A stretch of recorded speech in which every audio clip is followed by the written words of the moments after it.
Alright, hello everybody and welcome back to Warcraft Rumble. So today I have a bit of a different video for you guys. Today I will be going ahead and ranking all undead units as well as talking about what I believe to be their best talents. So as you can see, I've got the tier list set up and the game open. So let's begin with what I believe to be the A tier and some of the best cards in the undead category. That's going to be the Necromancer. The Necromancer is an incredibly powerful card. It's a 4 gold unit. It's a very solid backliner that spawns its own frontliners, which is the skeletons. It does elemental damage in single target, so it's very powerful against big meaty guys, as well as just kind of taking out any rogue units that get too close. The skeletons it summons are also very good at just being very good distractions. So for talents, I'll go ahead and put them up here. I'd say his best talent is definitely Jeweled Skulls, which is unfortunately the only one I don't have. Some skeletal mages instead of skeletons. They're just as good as tanking, but they had the extra benefit of having Frost, which is very powerful.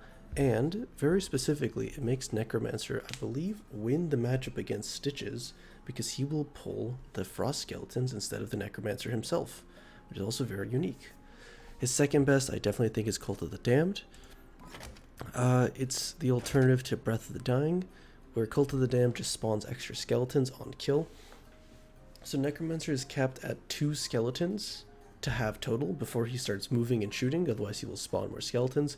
Cult of the Damned breaks that cap and he will instead spawn additional skeletons on top of that too. He will still have his 2 base skeletons that he will resummon if those ones die, but this will just have extra skeletons. So if you use this to stop a push of a big swarm, you will have a very large skeletal army going back in the other direction. Breath of the Dying I just don't believe is that good. 5 skeletons, these are melee skeletons, just basic ones summoning, don't really do all too much. But, you know, it's not bad if it's all you got, but definitely go for Jeweled Skulls if you can. I highly regret not getting it myself. The next unit we're going to be talking about is the Skeleton Party. This is an exceptionally good card, good unit, whatever. It's played in a lot of different types of decks. So this is an unbound unit, meaning you could play it anywhere, and it summons 5 different skeletons.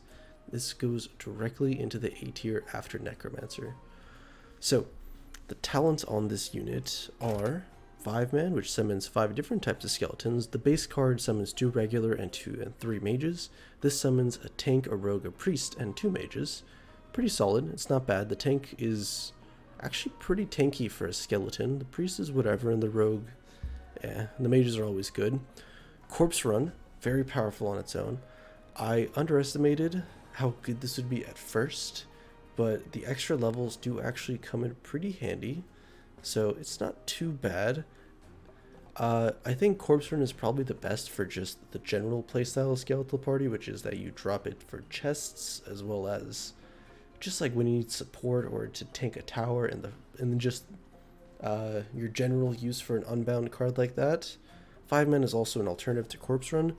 Ritual of Rhyme, which I run, completely changes the card in my opinion. What it essentially does is it sets up 5 skeleton mages that guard a location. There are not too many cards at this game that have guard mechanic, and they each significantly change the playstyle of the unit itself. The way I like to use Ritual of Rhyme is to basically set it up between the 2 chests or next to the gold outpost, and they will just become a new obstacle on the map for your opponent to deal with. Otherwise it will take out miners, it will take out chests on its own and just perpetually farm those for you. It's a very unique way to play the deck. I don't think it's particularly better than either of these two, which I think are pretty much on the same level, but it's definitely different, and I prefer the playstyle. But no matter how you run it, Skeleton Party is still an exceptionally good card, which is why it also belongs in the A tier. Next unit on the list is the Abomination, or as I like to call him, Stitches. So the Abomination is a 6 gold tank, which is incredibly expensive, but he's very, very tanky. And he has another unique mechanic, which is exclusive to him, which is that he hooks in backline units, and he beats any backline unit basically. So if there's a tank and a huntress behind him, he's just going to pull the huntress right next to him and slap them both, because he also has cleave, so he'll hit everything around him. Very powerful card, very tanky, very good at stopping pushes. One weakness, it has no resistance to AoE, 1 dragon whelp. spawn directly on him because he's so slow. He'll just cleave the whole whelp pack, and then the dragons will just come out and kill him in an instant. He's also not armored, he's just meaty. So for talents, he has actually a lot of good talents, and I'd say all of them are good in their own right. Noxious Present is really good against just dealing with bigger swarms that are more healthy. Like any medium health units, any Tyrion decks, adding the poison to him will give him the much needed damage, because the damage is not very high to actually be able to take out those kind of armored or medium tanky units. Next up, Cannonball, which I have, gives him a deploy stun and a stun at 50% health for 5 seconds. So when you drop him down against an army at your base, it stuns the whole thing for 5 seconds. And when he drops to 50, that's another 5-second stun. That's massive. 5 seconds in this game is a huge amount. I think this is probably his worst talent though, because as good as it is, spending 6 gold to just drop a Stitches against a big push, the cannon, he's either going to be able to clear the push in the first place, or the 5-second stun is sadly not going to be enough, assuming there's any kind of range defense or added pressure coming your way, to make a difference in those pushes. What ends up being useful actually is that a stun at 50% health is very good when you're actually pushing, because it'll just hard stop an already existing push. I've never had the chance to play with Noxious Presence, but I think this just outclasses Cannonball. And his last talent is Fresh Meat, which I think might be his best. What this does is after he hooks a target, he deals double damage on the next attack. This just makes him all the better at taking care of those backline units. One of the really annoying things for Stitches to deal with are Frost Mages. They take 2 hits, I think. So this will just let him hook and kill Frost Mages very easily, which will let him push against those much easier. Any Frost on this already slow unit is very effective. But nonetheless, I think Stitches also belongs in the A tier, which I don't think many people would agree with, but personally, I'm a big fan of him. I found a lot of good uses for him. Very good. A-Bomb's a very useful card. Next up, we're going to be going ahead and talking about the Gargoyle. So, Gargoyle is a 4 gold unit, similar to the Balloon from Clash Royale, for any guys who play it, where it will just slowly make its way over to the nearest tower, and very, very effectively take it down, completely on its own. It does massive, massive, massive tower damage. This is a huge amount. It has a crap ton of health as well. It's armored, so it takes half damage from towers.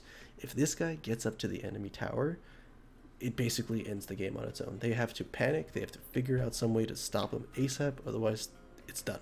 And spells aren't too effective. He's also flying, so stuff like Stitches or whatnot can't really stop him either. The one thing is that he's really, really slow, which is why his talents, I think, without even a doubt in my mind, his only good talent is Wing Buffet. Even that 33% move speed is a huge difference on an already slow unit like this. I have Obsidian Statue, which I greatly regret. It does basically nothing. Aerial superiority sounds really good to take reduced damage of 50%, but I don't think Gargoyle is really dying to Harpies too much, which is like the only air unit that's realistically going to be hitting him. And honestly, I think Harpies would just kill him anyway, without even with the 50% damage. Like, they're so good at clearing him out as is, it doesn't make much of a difference. If you're going Gargoyle, you need Wing Buffet. The rest of these are basically worthless. Because he's so effective at taking down towers, I want to put him high, but because he's countered so easily, he's gonna go ahead and top the B tier for us. Next up, we're going to be talking about just regular skeletons. This is a 2 gold drop, and Unbound, again, like the skeleton army, is just less of them, but for half the price. And I don't really have much to talk about besides his talents. Questing buddies just summons, gives them each a different thing. One gets armor, one gets resist, and one gets stealth. It's alright. Exhume, you probably don't want to drop it in your towers, but nice little benefit, I guess, if you're using him defensively. And Cackle grants him Taunt. I think Questing buddies might be the best one, because it's the only one that gives you a net gain. Cackle doesn't really do much because the skeletons die so quickly. Exhume, you don't really want to drop them in your tower, so yeah, just go for Questing buddies. And I'd say this is a solid B tier card. Very good at picking up the chests in the middle very early on for your aggro decks, but that's about it. Dump them in just when you're doing a heavy push as well. The next card we'll be talking about is the Banshee. So the Banshee is a very unique unit that goes and basically possesses an enemy unit. So you spend 4 gold to steal one of your opponents, and if you get a good minion, you're actually pretty effective. It's a guaranteed trade, and you get a unit back. So if it works, it's very effective. But there's a lot of things in this game that will just kill the Banshee before she gets her possession off. And if the Banshee just ends up hitting like a skeleton or a murloc, that's also a massive waste of gold, and you go down on economy. So for talents, all of these are honestly really good. Soul Eruption, Detonate on Death. That makes it not as bad if you end up possessing either really low health or just a weak unit, because it helps kind of just defend against big pushes on the Detonate. Unholy Frenzy is really good if you get a DPS somehow, and then, well, not somehow, if you just manage to get a backline unit, because it gives them a solid bit of damage for a little while. But I think the best one's definitely Will of Necropolis. You're generally going to be aiming for big units like either Kuro units, something armored, or something big like an Abomination or a Molten Giant, and they tend to take a little bit of damage before your Banshee gets up to them, unless you're doing a direct counter. And even then, it's no harm in having Will of Necropolis, and it just comes in handy so often, where you just hit like a 1 health unit and then you feel bad because you just wasted your Banshee. Well, this kind of prevents that from happening. Very solid card, but very easily countered, which is why it only goes into the B tier. Next unit we're going to be talking about is the Ghoul. The Ghoul is really, really good at what he does. He is 2 gold for a tank. He's single target, he does not do much damage, but also every time a unit dies, he cannibalizes them, which means he heals a ton of health off of just eating that unit. He can't attack. Ooh, what the heck just happened? Whoa. I'll keep talking. He can't attack while he's cannibalizing, but still pretty effective unit at what he does. Great at stopping small pushes, because he has enough damage to be able to clear out some of the babies. But yeah, he does what he does. For talents, I think his best talent is definitely Bone Shield. You're going to be mostly using this guy as a tank anyway, so it's nice to give him armored whenever he cannibalizes. Makes him that much more durable. Bloodlust isn't really that important. His DPS is very negligible. You're probably going to have something else killing stuff behind him, so him getting a little bit more damage is not too necessary. And Taste for Blood, again, extra damage on your tank. Really, really, really not necessary. Just get Bone Shield, call it a day. So I think Ghoul is actually pretty solidly placed in the A tier, because he's so effective at what he does, and he's so cheap that there's really no harm in putting him in your deck. It's just you have to decide if he's worthwhile over anything else. Next card we're going to be talking about is good old Plague Farmer. Another very cheap unit. Excuse me, only 2 gold for a ranged DPS that poisons. Excuse me. His DPS isn't too fantastic, and he dies in 1 hit to basically anything that tries to contest him. But if you have him next to a frontliner, he can provide some decent support. He's not bad, and again, he's only 2 gold, so he's not a bad card, so to say. It just becomes a question of if it is worth putting in your deck over anything else. For talents, I don't have any, but I can definitely tell you that Splashing Pumpkins is his best. Virulence is not bad, but he's definitely going to be poisoning things anyway. Parting Gift is alright, but you don't really want to play around your ranged DPS dying. It's acceptable. Sometimes it's fine, just send him in. But yeah, Splashing Pumpkins, extra rage and double splash radius, very, very good. But overall, I still think the units may be C tier at best, unfortunately for them. Next up, we're going to be talking about the last minion for the Undead group, which is the Meatwagon. This card unit is awful. As you can see, it outranges turrets, but turrets are so weak in this game that this is completely irrelevant. Also, this card is slow. It's not slow actually, but it's pretty slow. It's got no health, does AoE, but it attacks really slow. It clears out some things, it trades some things, but it just doesn't do anything that good. It's not good DPS in the backline. It's not good to have behind your tanks over other cards. It's just kind of bad. It really just doesn't do much. For Talons, I honestly don't know what's good or not on this card, because I don't think I've ever seen anybody play this. I assume Meat and Bones is not very good. I'd probably say Filet Trebuchet is the best. Just adding extra range on this already long range creature probably helps, but that's about it. He goes very solidly into the D tier. And finally, a spell. The only spell for the undead, which is Cheat Death. So what Cheat Death does is basically prevents units from dying for a certain amount of time. The duration is 5 seconds for me, but it changes depending on levels. The spell is very powerful, to be honest. I did try running this for a good bit of time, but what ends up happening is you'll see a blizzard coming by, or you'll see little rocket girl gnome. I hate that card so much.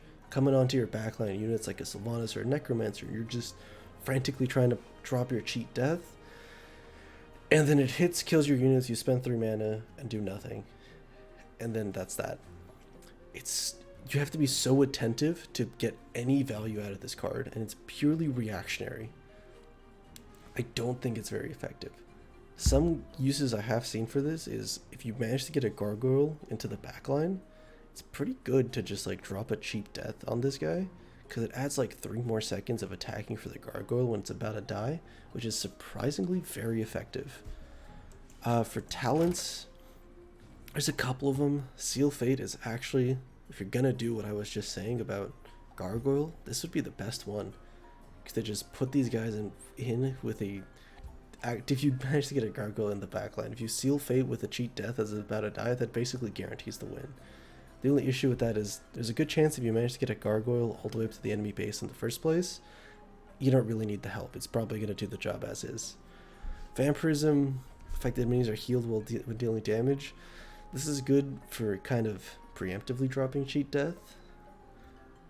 And then Apocalypse, affected skeletons resurrect at your base when they die.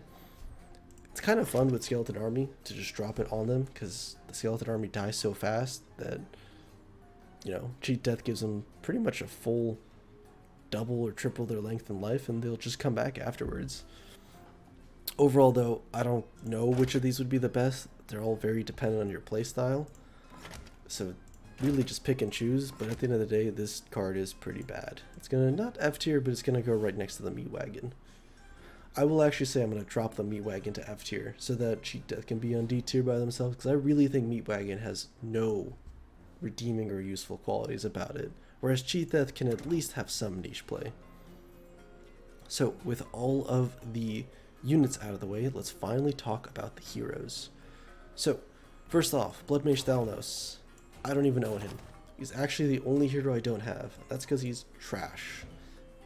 I can't show you what he does, unfortunately. Hindsight 2020, I should have maybe tried to get the hero before I did this, but just trust me. He goes in D tier. He's not very good. If you want to play a caster, play Jaina. Jaina's actually pretty solid. She's not great, but she's solid. Bloodmage Thalnos doesn't do anything. Next up, my queen. The person I basically have my guild that no one is in after. Sylvanas, the champion of this season. Very, very cool card. Very powerful card. 6 gold, drops a ranged DPS unit. Very good at clearing up aerial units. Does a ton of damage. Let me show you. Ton and ton of DPS.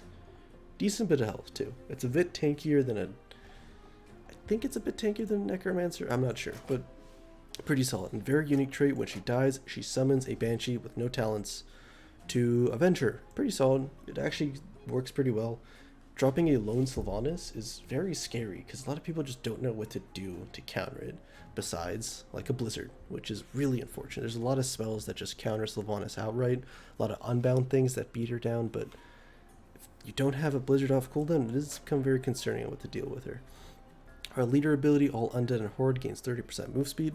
Pretty solid, just a little bit extra. And then her talents. Take Black Arrow. This is so good. It's unbelievably good. Pierce means it just clears hordes. Elemental damage means it wipes tanks. It's so powerful. Forsaken Fury is probably not bad. It's actually probably pretty good. Banshee's Wail seems worthless. Don't take this one. This is under the assumption that Sylvanas wants to die in a group of enemies. That's not how you want to play her. You do not want to spend 6 mana to die, to have a unit die at all. The nice thing is that it basically guarantees your Banshee goes off, because if something kills it and then dies while they're stunned, the Banshee's going to go possess them. But no, don't take Banshee's Wail. Forsaken Fury has some niche cases, but Black Arrow is exceptionally powerful. I think Sylvanas is a great hero. She's very fun to play with. However, I don't think she's great. I'd say B tier, maybe A tier at best, because she's so expensive and so easily countered by very commonly run cards, like the Gnome, Bomb, whatever. God, I need to learn the name of that card, and Blizzard. Both completely wipe her. Take out the Banshee too, actually, funny enough, if you have the Frozen Talon on Blizzard. So yeah, just she's super easily countered. And the other thing is, like, why would you play Sylvanas when you could just play the Baron? I'm slapping him in S tier right now. This is probably the best hero unit, whatever, everything in the game right now. This card is broken. Not because the unit himself, though it's very powerful, but because he just passively summons skeletons at all your turrets. Doesn't even have to be out, they just spawn on their own, and they're so good at perpetually providing control over the board. So what Baron himself is, he's just a tank. He runs up, he's armored, he's fast, he does elemental damage too, so he has a lot of things going for him, actually. Wow, I didn't even know he was elemental, but yeah. Solid tank, he's armored, he tanks turrets like a boss. His DPS is alright, it's not bad. He's got a lot of health. He's just strong. He's very strong. Countered by air units, obviously, but, you know, he's only 4 gold, too. His talents, I think the best one is definitely Chill the Grave. Skeleton mages are so good compared to warriors. Warriors are good, but the mages are so much better. I think warriors will die when they walk into a turret by themselves, but a mage will get at least one shot off. So if you play a completely neutral game, your opponent will probably get hit by a skeleton mage at least once, and you'll just win in overtime from that alone. Death Pact, I've never seen anyone use this. I don't think it's very good, because while Baron is a solid unit on his own, you're not usually playing around him taking towers by himself. So you're probably just better off with either of these two talents. Nearby skeletons gain Bloodlust, not bad for an aggro deck, but just Chill the Grave if you can get it. And yeah, that concludes my Undead tier list. This is entirely based on my experiences playing the game on my own. This is my opinions as well, but I will say I've played a lot of Undead specifically, mostly on Sylvanas, a little bit with Baron as well, and I've got a pretty solid grasp of how I feel like most of the cards work. I've experimented with most of them. I might be one of the only people that's ever tried to make Cheat Death really work. Couldn't. The one exception again being Bloodmage Thalmos, but again, I promise this card is just bad. I've never seen it win, and I've played against it enough times to know that it just isn't good. But yeah, with that out of the way, hope you guys enjoyed, and I will see you guys on the next one.